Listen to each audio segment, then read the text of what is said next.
नमस्कार दोस्तों, स्वागत है आपका हमारे channel education classes bye Saurabh Sahu. आज हम बात करेंगे कक्षा 12 का जो दूसरा लेसन है, जिसे जगन्नाथ दास रत्नाकर जी ने लिखा है, उद्धव प्रसंग। तो उद्धव प्रसंग जो लेसन है, इसका हम आज पूरे का पूरा लेसन का व्याख्या करेंगे और संदर्भ भी बताएंगे कि इसका व्याख्या क्या होगा। सबसे पहले इसके बारे में हम कुछ जान लेते हैं। तो ये जो है उद्धव प्रसंग काव्य जो है, इसे जगन्नाथ दास रत्नाकर जी ने संवत 1986 विक्रम, अगर हम सन में कहें तो 1929 ईस्वी में इन्होंने लिखा था। उद्धव शतक से इसे लिया गया है। इसमें इन्होंने श्री कृष्ण द्वारा जब मथुरा भेजे गए उद्धव और ब्रज की गोपियों के संवाद के रूप में ज्ञान और योग के ऊपर शक्ति के ऊपर भक्ति की विजय दिखाने का प्रयास किया है। कि जब उद्धव को भेजते हैं मथुरा कि आप जाइए और गोपियों को समझाइए, तो वो पहले उन्हें बहुत अभिमान होता है कि हम समझा देंगे, लेकिन जब वो जाते हैं और गोपियों की बातें सुनते हैं, उनके प्रेम, जो कृष्ण के प्रति उनका प्रेम है वो देखते हैं, तो ये भी उनके दीवाने हो जाते हैं, उनके भक्त हो जाते हैं उद्धव जी भी। तो यही इसमें पूरा बताया गया है, किस प्रकार से वो अंत में कहते हैं भगवान श्री कृष्ण से कि अगर मुझे बताना ना होता, आपको सजग करने की अभिलाषा मेरे अंदर ना होती, तो मैं ब्रज से कभी वापस ना आता। मैं ब्रज गया था, वहीं पे रह जाता, मैं मतलब मथुरा वापस मैं ना आता, क्योंकि ब्रज इतना खूबसूरत है, इतना सौंदर्यशाली है, वहां के लोग इतने अच्छे हैं कि वहां पे जाने के बाद वहां से आने का मन नहीं कहता। मेरा मन नहीं कह रहा था कि मैं वहां से वापस आऊं, केवल मैं इसलिए वापस आया हूं कि मैं आपको बता सकूं। तो चलिए अब शुरू करता हूं इसको। भेजे मन भावन के उद्धव के आवन की, सुध ब्रज गावन में पावन जबे लगी। भेजे मन भावन की, मन भावन क्या है? मन भावन यानी कि मन के भाने वाला, जो मन को भा जाए। और मन को कौन भा जाता है? भगवान श्री कृष्ण। तो मन को भाने वाला अर्थात भगवान श्री कृष्ण जब उद्धव को भेजते हैं, तो भेजे मन भावन के उद्धव के आवन की, उद्धव के आने की जो खबर है, अब श्री कृष्ण उन्हें दूत बनाकर अपना भेजते हैं ब्रज में मथुरा से। तो ये खबर जो है, जब वहां के लोग सुनते हैं, सुध ब्रज गावनी में पावन तबे लगी, जब ब्रज के लोगों को यह खबर पता लगता है कि हाँ, भगवान श्री कृष्ण ने हमारे लिए कोई दूत भेजा है, हमें समझाने के लिए, हमारे लिए कोई संदेश भेजा है, दूत इसलिए भेजा है, यह खबर जब ब्रज वालों को पता चलती है, तो ब्रज के लोग सुनने के लिए एकदम उत्सुक हो जाते हैं कि क्या भगवान श्री कृष्ण ने हमारे बारे में लिखा होगा। जो पहला ये पैराग्राफ हम कह सकते हैं, पहला जो काव्यांश है या पद्यांश है, इसमें यही पूरा बताया गया है कि उनके अंदर जो उत्सुकता है इस बात को लेकर कि क्या कहा होगा भगवान श्री कृष्ण ने हमारे बारे में, भगवान ने क्या भेजा है। तो यही जब खबर पता चलती है, ये खबर लगती है गोपियों को कि भगवान श्री कृष्ण ने किसी को भेजा है, तो रत्नाकर जी लिख रहे हैं कि कहे रत्नाकर ग्वालिन की झौरी झौरी, दौरी दौरी नंद पौरी आमन तबे लगी। कि रत्नाकर जी लिख रहे हैं कि ग्वालिन की झौरी झौरी, ये झौरी झौरी क्या होता है? झौरी माने होता है समूह, ग्वालिन की समूह। जब यह खबर गोपियों को पता चलती है, तो उनका समूह का समूह दौड़ी दौड़ी, दौड़ते दौड़ते नंद पौरी, नंद माने भगवान श्री कृष्ण के जो पिता रहते हैं, नंद, जसोदा माता के पति नंद, उनकी जो पौरी है, पौरी माने होता दरवाजा, उनके दरवाजे पे सब आने लगते हैं, क्योंकि उद्धव कहाँ आएंगे? भगवान श्री कृष्ण के घर आए हैं, पत्र लेकर आए हैं। तो यह खबर जब गोपियों को पता चलती है कि हमारे मनभावन अर्थात भगवान श्री कृष्ण किसी दूत को भेजा है, उद्धव नामक दूत को भेजा है, जो गांव में आया है, यह खबर उनको पता चलती है, तो सब पूरे समूह का समूह, गोपियों का समूह पूरा दौड़ते हुए वहां पे उनके दरवाजे पर आ जाता है नंद की। उझक उझक पद कंजन के पंजन पे पेख पेख छाती, छोहत सबय छबय लगी। कहे उझक उझक, उझकना क्या होता है? यह इसके पहले जो यमुना वाला लेसन था, उसमें ये शब्द का उपयोग हुआ था। जो ये यमुना छवि लेसन है, इसमें भी उचक उचक का हुआ है उपयोग। तो उचक माने होता है उझक, उझक माने होता है उचकना। उचकना क्या होता है? जब आप देखते हो कि बहुत भीड़ कहीं पे होता है और लोग, आपसे लंबा व्यक्ति कोई आपके सामने खड़ा है, आप नहीं देख पा रहे हैं, तो आप अपने एड़ी के बल पे खड़े हो जाते हैं कि हम कुछ ऊंचे हो जाए, हमें दिखाई देने लगे, तो उसी को कहते हैं उझकना। तो यहाँ पे रत्नाकर जी लिख रहे हैं कि उझक उझक पद कंजल के पंजन पे। पद कंजल, पद माने पैर होता है, सब जानते हैं, पद माने पैर, कंच माने होता है कमल। तो कमल के समान जिसका पैर है के पंजन पे, वो अपने पंजों पर खड़े होकर उचक उचक कर, जिसका पैर कमल के समान है, कमल के समान पैर यहाँ पे कहा गया है गोपियों को, गोपियों को बताया गया उनके पैर कमल के समान है, और वो लोग अपने पंजों पे उचक उचक के खड़ी हो गई हैं देखने के लिए कि मतलब पत्र में क्या लिखा हुआ है, ये देखने के लिए सब खड़ी हो गई हैं। हमको लिखियो है कहाँ, हमको लिखियो है कहाँ, हमको लिखियो है कहाँ, कहाँ सब लगे।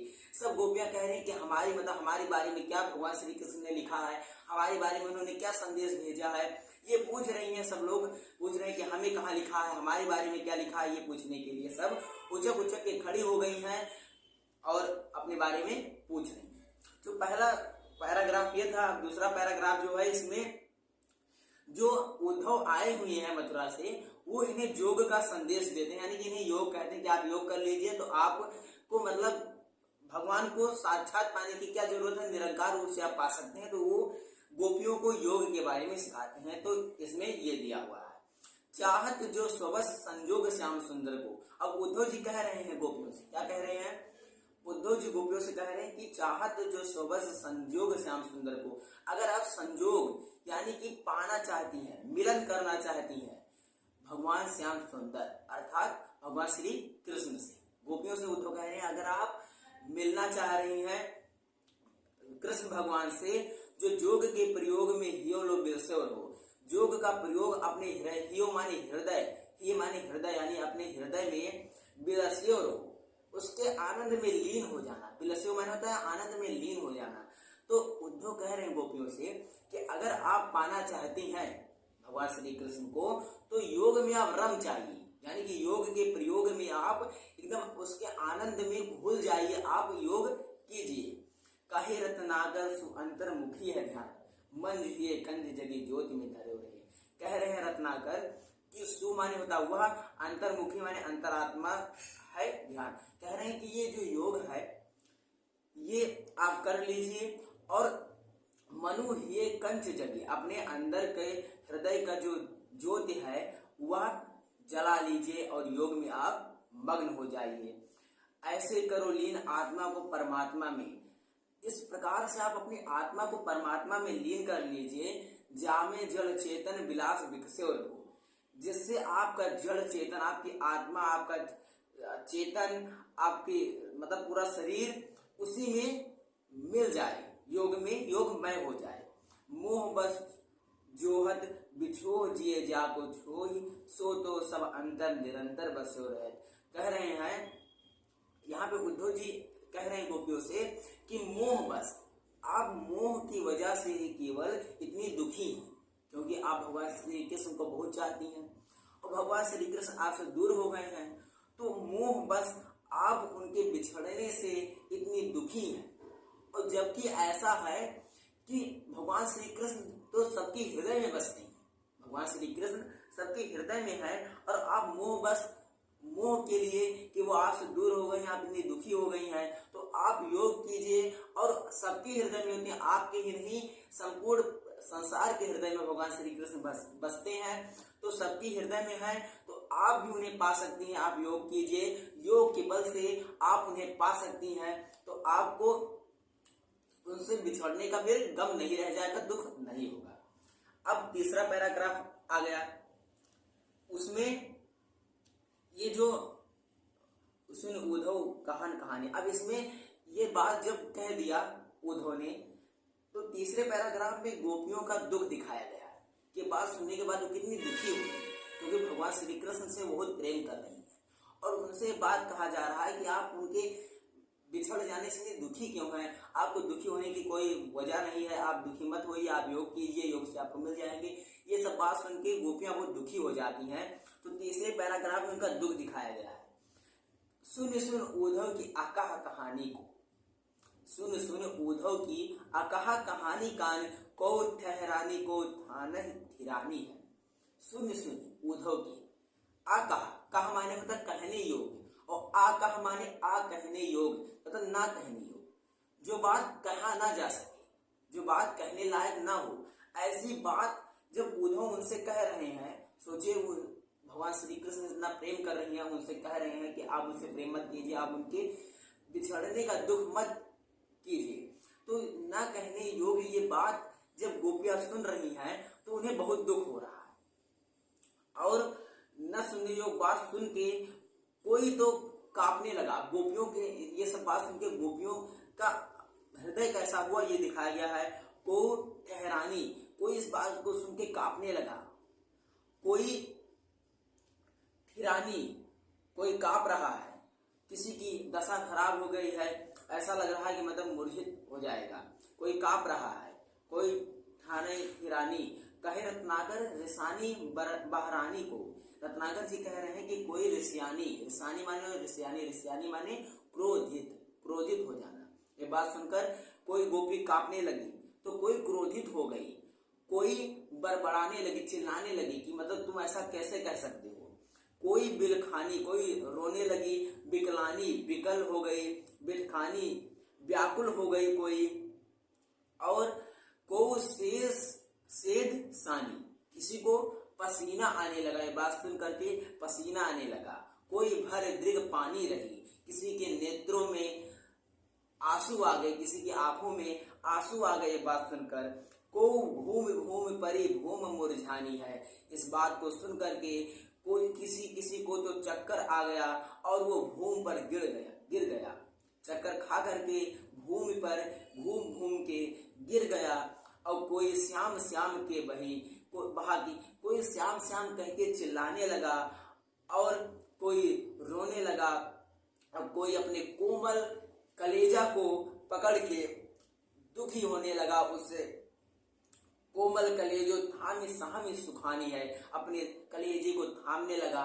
इतना दुखी, मतलब जब उन्होंने बात कही तो कोई रोने लगा, कोई चिल्लाने लगा, कोई श्याम श्याम कह के बिलखने लगा, किसी के आंखों से पानी आ गया, कोई सुन के किसी के मतलब पसीना पसीना हो गया, कोई अपने स्थान पे ही खड़ा रह गया, यानी कि सुन्न हो गया। ये जो थाने ठिरानी है यानी कि सुन्न हो गया, अपने स्थान पर ही स्थिर हो गया, सुन्न हो गया, कोई कांपने लगा। ये सब बात को सुन करके अब यहाँ पे तीसरा पैराग्राफ खत्म। अब चौथा पैराग्राफ आ गया। चौथे पैराग्राफ में गोपियां अब प्रश्न पूछ रही हैं। अभी तक पहले में आपने देखा कि आए उद्धव, दूसरे में उद्धव ने इनको योग की बात बताई, तीसरे में इनका दुख दिखाया गया है कि किस प्रकार से दुखी हुई इस बात को सुन करके उद्धव के, और चौथे में अब गोपियां से पूछ रही हैं कि बताइए आप, अब इनके प्रश्न का उत्तर देना है उद्धव को। अब गोपियां पूछ रही हैं, कान्ह दूत कैदो ब्रह्म दूत हो पधारे। आप पूछ रही हैं कि आप आए तो हो दूत बन के, लेकिन पहले आप ये बताइए कि आप कान्हा के दूत बन के आए हैं, यानी भगवान श्री कृष्ण के दूत बन के आए हैं, या फिर ब्रह्म के दूत बन के आए हैं कि आप हमें ब्रह्म ज्ञान सिखा रहे हैं, आप हमें योग सिखा रहे हैं। तो आप पहले हमें इस प्रश्न का उत्तर दीजिए कि आप यहाँ पे भगवान श्री कृष्ण का दूत बन के आए हैं या फिर ब्रह्म का दूत बन के आए हैं। धारे प्रण फेरन को मध्य ब्रजवारी की, और ब्रज बालाओं की जो आप प्रण करके आए हैं कि हाँ हम इनका मति फेर देंगे, इन्हें हम इनका मत यानी कि बुद्धि इनकी हम फेर देंगे, इनमें बदलाव ले आएंगे कि इन्हें हम कृष्ण भगवान को इतना याद करेंगे, इन्हें हम भुलवा देंगे कि आप मत याद कीजिए। आप ये जो प्रण करके आए हुए हैं कि ब्रज के बालाओं यानी कि गोपियों की ये सब बातों से भुला देंगे, तो आप ये बताइए कि आप किसके दूत हैं, कान्हा के दूत हैं या ब्रह्म के दूत हैं। और कहे रत्नाकर प्रीत रीत जानतना, रत्नाकर जी कह रहे हैं कि उद्धव को प्रीति और रीति के बारे में कोई ज्ञात नहीं है, उन्हें प्रीति रीत के बारे में कोई ज्ञात नहीं है, और वो अनीति और नीति के बारे में कुछ नहीं जानते, नहीं तो वो ऐसी बात कभी न कहते इनके सामने। वो अनीति और रीति के बारे में अनभिज्ञ है, उन्हें कुछ ज्ञान नहीं है। मानो हम कान ब्रह्म एक ही है। अब गोपियां कह रहे हैं चलो हम मान लेते हैं, आप कह रहे हैं कि ब्रह्म और कृष्ण भगवान एक ही, चलो हम भी मान लेते हैं आपकी बात को कि भगवान कृष्ण और ब्रह्म एक ही। जो तुमने हमसे कहा, कहो जो तुमने हमसे कहा कि चलो हम भी मान लेते हैं कि हाँ ब्रह्म और कृष्ण एक है, तो कहूँ हमें भावते न भावना अन्यारी है, फिर भी मुझे ये भावना नहीं मैं मानूंगी। तो अगर हम ये मान भी लें कि कृष्ण और ब्रह्म एक है, फिर भी ये हमारा हृदय नहीं मान रहा है, हम इस भावना को नहीं अपना पाएंगे। और जई है बने बिकर ना बारिधि बारिध की। अब गोपियां यहाँ पे देखिए समझाते हो किस प्रकार से कह रही है उद्धव से कि अगर समुद्र में एक जल बूंद गिर जाए तो समुद्र में कोई अंतर नहीं होता। उसी प्रकार से जो ब्रह्म है, ब्रह्म अगर हम हो जाएंगे हम सब, तो उसे ब्रह्म को कोई असर नहीं होगा। लेकिन वो जो बूंद समुद्र में गिर जाती है, वो बूंद खत्म हो जाती है, वो जल में मिल जाती है। समुद्र को कुछ नहीं होता, लेकिन वो बूंद जब जल में मिल जाती है समुद्र के, तो अपना अस्तित्व खो देती है। उसी प्रकार से अगर हम ब्रह्ममय हो गए तो ब्रह्ममय का तो कुछ नहीं होगा, लेकिन अगर हम ब्रह्ममय हो गए तो हम अपना अस्तित्व खो देंगे। और अगर हम कृष्णमय हुए तो हमारा अस्तित्व उसी प्रकार से बना रहेगा जिस प्रकार से पहले बना था। इसके बाद अब ये आ गया 5वां पैराग्राफ। कह रही है चिंता मन मंजूर पावर धूर धारण में, और कांच मन मुकुर सुधार रखबो कहाँ। जिसके पास चिंता मणि श्याम है, उसे आप कांच रूपी दर्पण में संभाल कर रखने की बात करते हैं। और रत्नाकर जी कहते हैं कि वियोग आग जारन को उदो आए हमको बयार भकेबो कहा। कह रहे हैं कि वियोग की आग को बारने के लिए आप हमें योग सिखा रहे हैं, आप हमें कह रहे हैं कि योग कीजिए। और हम इस बयार को आप कह रहे हैं कि मतलब योगा कीजिए, प्राणायाम कीजिए, जिससे आप शांत हो जाइए। लेकिन आग में जब हवा पड़ता है तो आग और तेज जलने लगता है। तो इस प्रकार से आप कह रहे हैं आप सांस लीजिए, छोड़िए, यानी कि प्राणायाम कीजिए, तो वो हमारे अंदर का जो आग है वो इससे और जलने लगेगा। रूप रस हीन जाहि निपट रूप चुके ताको रूप जाइब और रस चखबो का। फिर इसमें कह रहे हैं कि एते बड़े विश्व में हेरो न पायो जाए। गोपियां कह रही हैं कि इतना बड़ा विश्व, इसमें अगर हम कोई वस्तु खोजते हैं तो वो हमें जल्दी मिलता नहीं है। और आप हमें कह रहे हैं कि हम योग करें, तो आप बताइए जब इतने बड़े विश्व में कोई वस्तु खोजने से नहीं मिलती तो नैन मूंद लखबो कहाँ। तो हम आंख मूंद करके कैसे खोजेंगे किसी चीज को, कैसे हम प्राप्त करेंगे। इसके बाद पैराग्राफ आ गया 6 नंबर। कह रहे हैं आए वो सिखावन को जोग मथुरा ते तोपे उद्धव ये वियोग के वचन बतराओ ना। कह रही है गोपियां उद्धव से, हे उद्धव आप मथुरा से आए हुए हो, मथुरा से आप हमें योग सिखाने के लिए आए हो, आप योग सिखाइए। भगवान कृष्ण ने आपको भेजा योग सिखाने के लिए, हमें कोई एतराज नहीं है, आप योग सिखाइए। लेकिन ये वियोग के जो वचन है वो मत हमें सुनाओ। ये दुख है, हमारे मन में पहले से ही दुख है, और आप और दुख हमारा मत बढ़ाओ। जो दुख है उसमें और अपना दुख मत लगाओ। कहीं रत्नाकर दया करी दरस दी हो, दुख गरीबों को तोपे अधिक बढ़ाओ ना। कह रहे हैं कि आप दया कीजिए और दरस कीजिए, हमारे दुख को और अधिक ना बढ़ाइए। और हमारा जो मन का हृदय है, शीशा रूपी हृदय है, वह पहले से ही बिखरा हुआ है, और आप उस पे अपने वचन रूपी पत्थर मार के उसे और मत बिखेरिए। क्योंकि एक दर्पण में एक ही प्रतिबिंब दिखाई देता है। अभी तक हमारे मन में भगवान श्री कृष्ण एक रूप में थे, और आप फिर आकर के मुझे याद दिला रहे हैं उस बातों को। तो वो जो हमारे हृदय रूपी शीशा रूपी जो हमारा हृदय है, उसमें जब आपने वचन रूपी पत्थर मार रहे हैं तो उससे वो कई भागों में विभक्त हो जा रहा है, जिससे कई जब एक शीशा फोड़ते हैं तो कई भाग हो जाते हैं, तो सब पे प्रतिबिंब बनने लगता है। उसी प्रकार से अब हमारे हृदय में जो इतने प्रतिबिंब बन गए हैं भगवान श्री कृष्ण के, उसको कैसे हम खत्म कर सकते हैं। एक मनमोहन जो बस को उजारे मोह हिया में अनेक मनमोहन बसावना। कह रहे एक मनमोहन जो हमारे मन में है उसको तो हम भुला नहीं पा रहे हैं। मनमोहन अर्थात भगवान श्री कृष्ण, एक भगवान श्री कृष्ण हमारे हृदय में बसे हुए, उनको तो हम भुला नहीं पा रहे हैं। हमारे हृदय में हिया माने हृदय में और मनमोहन आप मत बसाओ, हमारे हृदय में और भगवान श्री कृष्ण मत बसाओ। अब इसके बाद वाले पैराग्राफ में है कहे रत्नागर असीम रावरी जो क्षमता कहाँ लो अपराध की हमारी है। अब गोपियां से विनती कर रही है कि डीजे और तानव अब इसमें विनती कर रहे हैं कि आप श्री कृष्ण से कह देना, अगर आप जाना तो कह देना है उद्धव, ये संदेश हमारा उन तक पहुंचा देना कि जानत अनेक ना विवेक ब्रजबारी है, कि ब्रज की जो नारियां हैं वो और कुछ नहीं जानती हो तो सिर्फ आपको जानती है और कुछ नहीं जानती है। यह संदेशा हमारा भगवान श्री कृष्ण को दे देना। और कहे रत्नाकर जी कहते हैं कि असीम रावरी जो क्षमता कहाँ लो अपराध की हमारी है, कि जितना आपको क्षमा करने की शक्ति है उतना हमारे पास अपराध कर हमने नहीं किया। गोपियां कह रही है उद्धव से, ये उद्धव भगवान श्री कृष्ण के पास इतनी शक्ति है क्षमा करने की, वो इतने क्षमा कर देते हैं, बड़े बड़े पापों को क्षमा कर देते हैं। हमने तो कोई पाप भी नहीं किया है, हमारा पाप इतना बड़ा भी नहीं है कि वो हमें क्षमा न कर पाए, इसलिए उसे कह देना कि वो मुझे क्षमा कर दें। अगर हम लोगों से कोई पाप हुआ हो तो हम लोगों को क्षमा कर दें।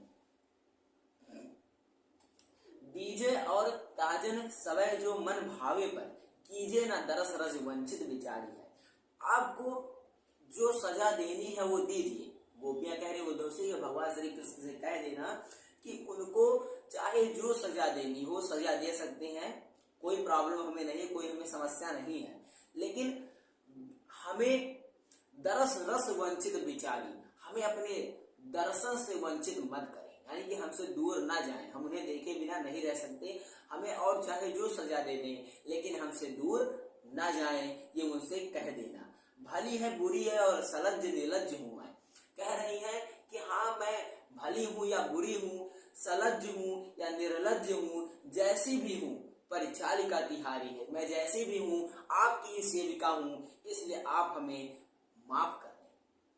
अब इसके बाद जब उद्धव जाने लगते हैं मथुरा से तो वहां पे क्या होता है, अब ये बात बताया गया है। धाय जित तित विदाई हित उद्धव की, यहाँ वहां सब गोपियां दौड़ रही हैं विदाई के लिए कि हम कौन सा उपहार दें, क्योंकि वो जानती हैं कि उद्धव भगवान श्री कृष्ण के पास जा रहे हैं, इसलिए गोपियां सोच रही हैं कि हम कैसा उपहार दें, कौन सा उपहार दें कि भगवान श्री कृष्ण हमसे खुश हो जाएं और वो फिर से मथुरा चले आए, किस प्रकार से हम उन्हें अपनी याद दिला सकें, कौन सा उपहार दें। इसलिए जब उद्धव अब जाने लगे हैं ब्रज से मथुरा की तरफ, तो जाने से पहले सभी गोपियां दौड़ दौड़ के इधर दौड़ रही हैं कि क्या लेकर आया जाए, सब अपना अपना उपहार लेकर आ रही हैं और उद्धव को दे रही हैं।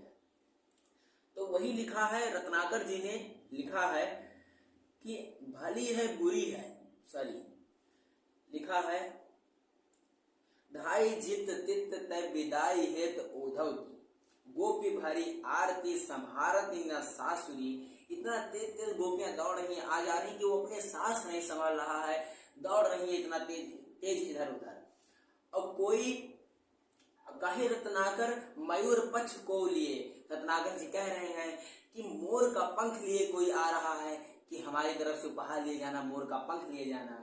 कोई माला लेकर आ रहा है, दे रहा है, अपने आंसू भरे नैनों से, प्रेम आंसुरी, प्रेम की आंसुओं से भरे हुए नैनों से ला करके कोई माला दे रहा है कि हमारी तरफ से ये भगवान श्री कृष्ण के लिए ले जाना। भाव भरी कोई लिए रुधिर सजाओ दही, रुचिर सजाओ दही, भाव भरे हृदय से कोई दही सजा के ला रहा है खूब अच्छे से कि हमारी तरफ से भगवान श्री कृष्ण के लिए ये दही ले जाना। को मही महु ताबी दल करती पासुरी, कोई दही ला रहा है, कोई कुछ ला रहा है, कोई मक्खन ला रहा है। और कह रही हैं कि नंद भगवान अब क्या लेकर आ रहे हैं, जसोदा माता क्या लेकर आ रही है, राधा जी क्या दे रही है, अब ये देखिए। नंद पीले वस्त्रों को लेकर आ रहे हैं, पीतांबर, पीले वस्त्र, क्योंकि वो जानते हैं भगवान श्री कृष्ण को पीतांबर कहा जाता है, पीला है जिसका अंबर अर्थात श्री कृष्ण, तो पीला वस्त्र भगवान श्री कृष्ण को प्रिय है। तो उनके पिता जो है नंद, वो उनके लिए पीला वस्त्र लेकर आए हैं, उपहार स्वरूप में दे रहे हैं कि ये लिए जाइएगा हमारी तरफ से। और जसमती नवनीत नयो, नवनीत माने होता है मक्खन, जसोदा माता मक्खन सजा के लाई है, खूब अच्छे से दे रही है उद्धव को कि हमारी तरफ से मक्खन लिए जाना। और अब राधा क्या ला रही है, राधा जी बांसुरी लेकर आई है, कीरति कुमारी सुरबारी दई बांसुरी, बांसुरी लाई है, खूब सुंदर बांसुरी लेकर आई हैं उपहार में देने के लिए। अब इसके बाद वाला जो नवा पैराग्राफ है, इसमें जब उद्धव जाने लगे, उपहार दिया गया, अब उद्धव जा रहे हैं। प्रेम मद झागे पग परत कहाँ के कहाँ, थाके अंग नयनन शिथिलता सुहाई है। जब उद्धव जी जा रहे हैं तो वहां का जो प्रेम है वो देख करके उनका हृदय भर आया है। उस प्रेम में रम गए हैं कि हाँ, गोपियां और ब्रज के लोग कितना प्रेम करते भगवान श्री कृष्ण को। उद्धव आए थे समझाने के लिए, लेकिन जब वो जा रहे हैं तो खुद जो योग की बात कर रहे थे, योग समझाने के लिए आए थे, वो प्रेम सीख के जा रहे हैं और यहाँ से वो निरंकार भगवान को सिखाने के लिए आए थे और साक्षात भगवान का प्रेम देख के जा रहे हैं। तो इस प्रकार से जब वो जाने लगे तो उनका जो पैर है वह उनके बस में नहीं है। कभी यहाँ पैर रख रहे हैं, कभी वहां पैर रख रहे हैं, क्योंकि उनका जो हृदय है वो भर आया है। थाके अंग नयनन शिथिलता सुहाई है, उनके अंग अंग थक गए हैं। ऐसा लग रहा है कि उनका जाने का मन नहीं है, उन्हें कोई जबरदस्ती भेज रहा हो, इसलिए उनका अंग अंग थक गया है। नयन, उनकी जो आंखें हैं वो शिथिल हो गई हैं और उनका पैर कभी यहाँ पड़ रहा है, कभी वहां जा रहा है, यानी कि उनका जो शरीर है उनके बस में नहीं है। ऐसा लग रहा है कि वो जाना नहीं चाहते हैं, उन्हें कोई भेज रहा हो बलपूर्वक, इसीलिए उनका शरीर इधर उधर जा रहा है। क्योंकि वो जाना तो नहीं चाहते थे, लेकिन वादा करके आए थे भगवान श्री कृष्ण को कि हम वहां पे समझा के आएंगे, आपको बताएंगे, तो इसलिए वो विवश थे जाने के लिए। तो अब वो जब जा रहे हैं तो उनका जो बताया गया कि किस प्रकार से हो रहा है। कहे रत्नाकर जी कह रहे हैं, आवद चकात उद्धव मानो सुध याद कऊ भाव न भुलाई है। उन्हें कोई पुरानी बात जैसे याद आ गई हो, इस प्रकार से वो देखते हुए जा रहे हैं। ऐसा लग रहा है जैसे उन्हें कोई अपनी पुरानी बात याद आ गई हो, इस प्रकार से वो जा रहे हैं। धारत धरा पैना उदार अति आदर्शो, सारद बहोलियो जो आंसू अधिकारी है। भारत धरा पैना उदार यदि आदर्शो, उन्हें जो प्रेम से इतना उपहार दिया गया है वो धरती पर उसे नहीं रख सकते, क्योंकि इतना प्रेम से दिया गया उसे भूमि पर नहीं रखना चाहते। इसीलिए उन्हें जब उनकी आंखों से आंसू बह रही है, शारद बहोलियो जो आंसू अधिकारी है, उनके आंखों में आंसू आ गया है।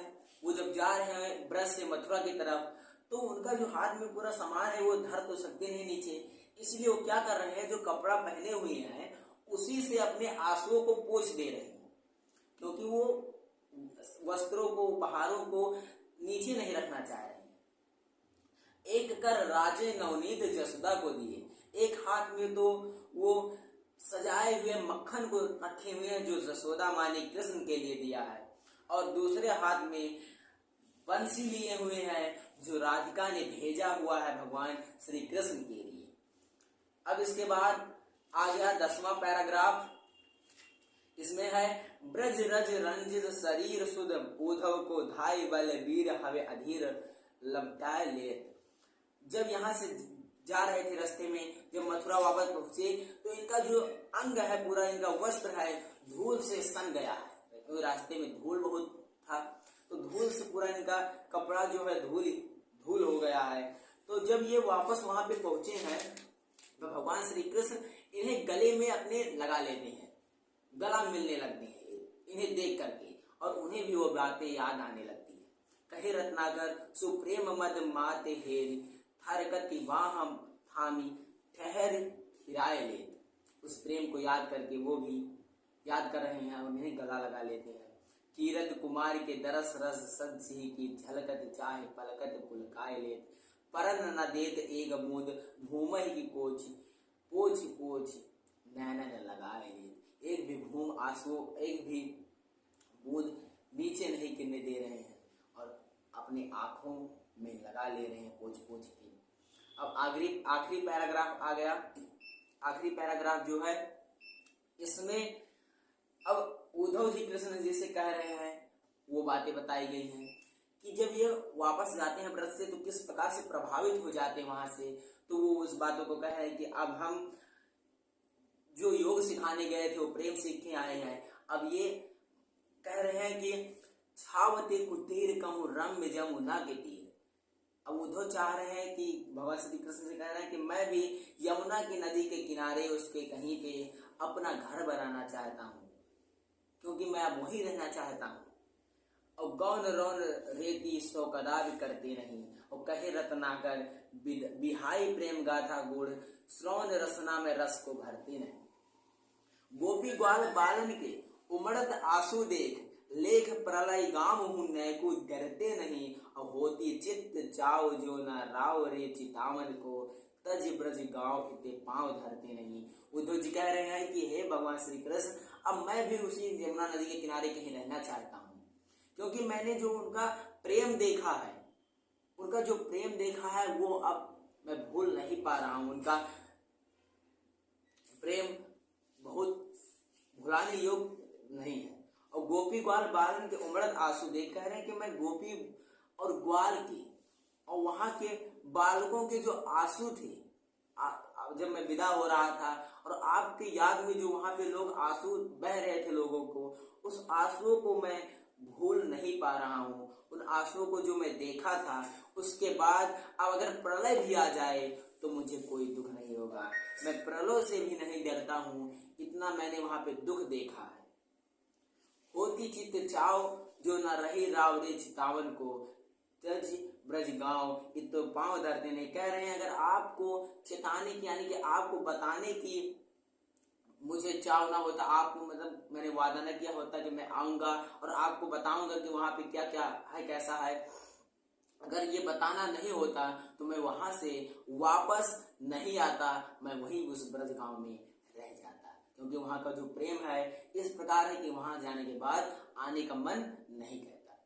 आशा करते हैं आपको समझ में आया होगा। अगर समझ में आया है तो चैनल को सब्सक्राइब करें। धन्यवाद।